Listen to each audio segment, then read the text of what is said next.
আসছি পরের খবরে এসআইআর এর নামে হয়রানির অভিযোগের দিকে দিকে বিক্ষোভ অবরোধ চলছে। অন্যদিকে বর্ধমানের ছবি দেখেছি আপনাদের সামনে, যেখানে ফর্ম 7 নিয়ে সংঘাত, পুলিশের গলা টিপে ধরলেন বিজেপি কর্মী। ফর্ম 7 জমা না নেওয়ায় এভাবেই বিজেপির তরফে বিক্ষোভ দেখানো হয়, যেখানে পুলিশের গলা টিপে ধরলেন বিজেপি কর্মী।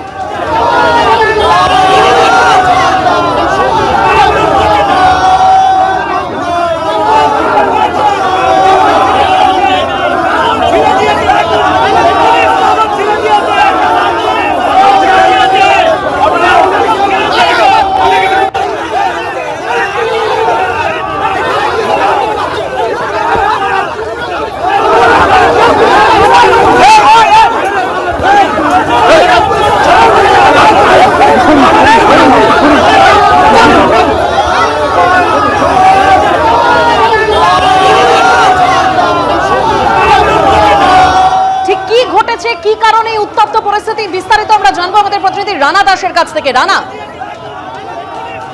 তোমাকে বলি, বর্ধমান সদর মহকুমা শাসকের দপ্তর, সেই দপ্তরে আজকে বিজেপি নেতৃত্ব ফর্ম 7 তারা সেখানে নিয়ে গিয়েছিল এবং সেখানে নিয়ে যাওয়ার পর তাদের যেটা প্রথম অভিযোগ, সে মহকুমা শাসক সেটি নিতে চায়নি। এরপরে দেখা যায় যে বিজেপি কর্মী নেতৃত্ব যারা রয়েছে তারা স্লোগান দিতে যে নিচে নামে এবং সেখানে তৃণমূলের বিএলএ তারাও ছিল, তারাও পাল্টা স্লোগান দেয় এবং সেটা একেবারে রাস্তায় এসে দুপক্ষই মুখোমুখি হয়ে যায়। বিজেপি তৃণমূল একে অপরকে দেখে স্লোগান দিতে শুরু করে এবং সেই সময়ে পুলিশ কিন্তু পরিস্থিতি সামাল দেওয়ার জন্য মাঝখানে এসে যায় এবং তৃণমূল কর্মী সমর্থকদের সরিয়ে দেয়। অন্যদিকে বিজেপি কর্মী সমর্থকদের যখন সরিয়ে দেয় তখন এই পুলিশ এবং বিজেপি কর্মী সমর্থকদের মধ্যে ধস্তাধস্তি লেগে যায়, হাতাহাতি শুরু হয়। কখনো দেখা যায় পুলিশকে তারা ঠেলছে বিজেপি কর্মী সমর্থক, কখনো পুলিশ তাদের ঠেলে সরিয়ে দিচ্ছে। ঠিক সেই রকম একটা মুহূর্তে দেখা যায় যে বর্ধমান থানার আগে এসআই তাকে কিন্তু গলা টিপে ধরে এক বিজেপি কর্মী এবং তারপরে আরো কয়েকজন পুলিশ কর্মী ছুটে আসে এবং সেখান থেকে তাকে উদ্ধার করে নিয়ে যাওয়া হয় এবং এই ঘটনার পরেই বিশাল পুলিশ বাহিনী ঘটনাস্থলে আসে এবং ঘটনাস্থলে এসে পরিস্থিতি সামাল দেয় এবং এই যে একজন এসআইকে দেখা যাচ্ছে, এসআইকে তাকে একেবারে একটি দেয়ালের সামনে নিয়ে যাওয়া হচ্ছে, কয়েকজন মিলে তার একেবারে গলা টিপে ধরছে।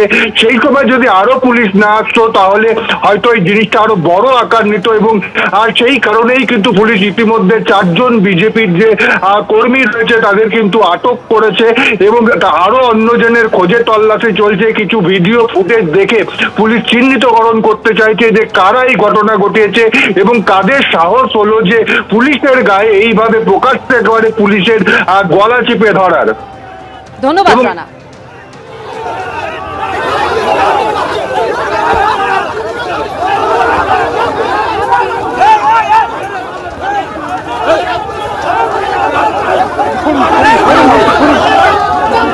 এই মুহূর্তে আমাদের সঙ্গে রয়েছেন তৃণমূল মুখপাত্র অরূপ চক্রবর্তী। অরূপবাবু, প্রধানমন্ত্রী আজ বলেছেন যে তৃণমূল সরকার পশ্চিমবঙ্গে কিছুই হতে দিচ্ছে না, কারখানা হচ্ছে না, শ্রমিকরা পেটের টানে বাইরের রাজ্যে চলে যাচ্ছেন, কৃষকদের কোনো উন্নতি হচ্ছে না, তৃণমূল গুন্ডামি করছে, এই গুন্ডামি এবার শেষ হবে।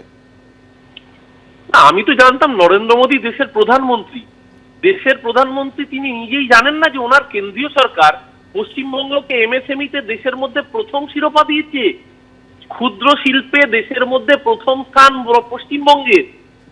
পশ্চিমবঙ্গে আজকে ইনফোসিস কলকাতার উপকণ্ঠে সবচেয়ে বড় ক্যাম্পাস করছে ইস্টার্ন রিজিয়নের, টিসিএস এক্সটেনশন করছে, টাটা মেটালিক জামশেদপুর থেকে খড়গপুরে চলে আসছে। বাংলায় কর্মসংস্কৃতি ফিরছে, কারণ বাংলায় কর্মনাশা বন্ধের সংস্কৃতি মমতা ব্যানার্জি বন্ধ করেছে।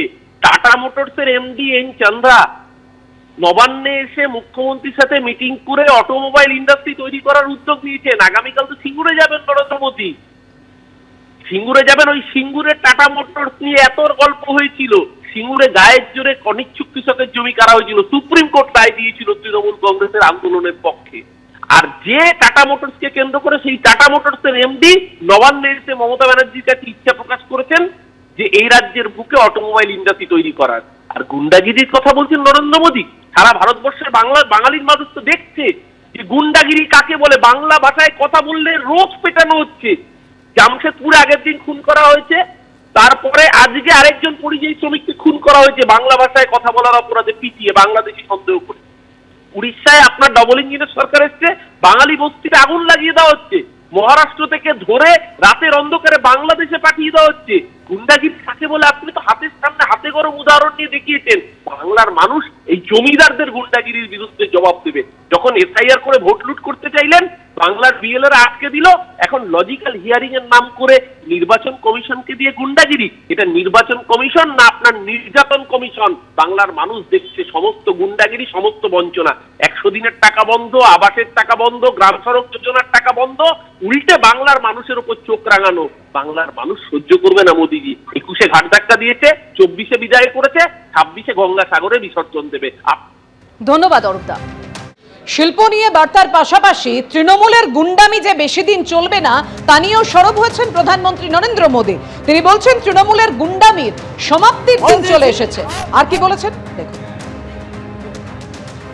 भाजपा के प्रत्येक कार्यकर्ता से कहूंगा, टीएमसी की गुंडागिर्दी अब बहुत दिन चलने वाली नहीं है।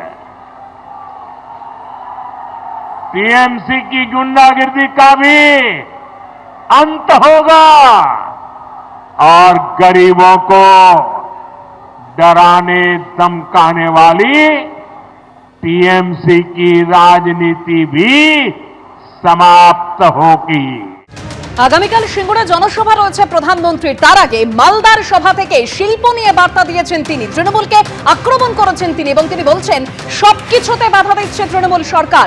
পশ্চিমবঙ্গে না কারখানা হচ্ছে, না কৃষকদের কোনো সুবিধা হচ্ছে। মালদা মুর্শিদাবাদের যুবকদের পেটের টানে ভিন রাজ্যে যেতে হচ্ছে। কি বলেছেন প্রধানমন্ত্রী শুনুন। पीएम सूर्यघर मुफ्त बिजली योजना चला रही है। लाखों परिवारों ने इसका फायदा उठाते हुए अपनी छत पर सोलर प्लांट लगाए हैं। केंद्र की बीजेपी सरकार ने इसके लिए हजारों करोड़ रुपए जारी किए हैं। मैं चाहता हूं पश्चिम बंगाल के लाखों परिवारों को भी ये मुफ्त बिजली योजना का लाभ मिलना चाहिए। यहां न फैक्ट्रियां लग रही है,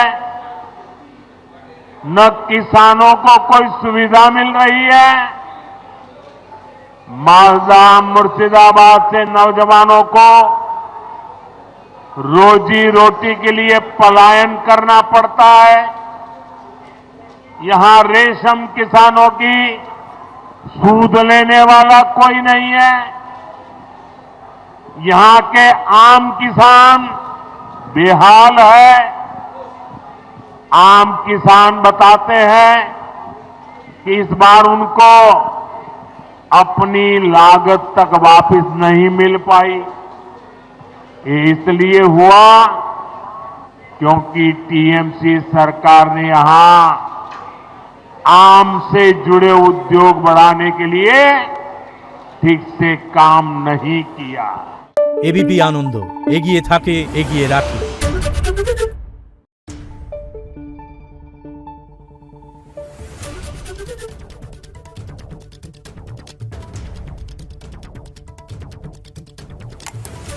Thank you.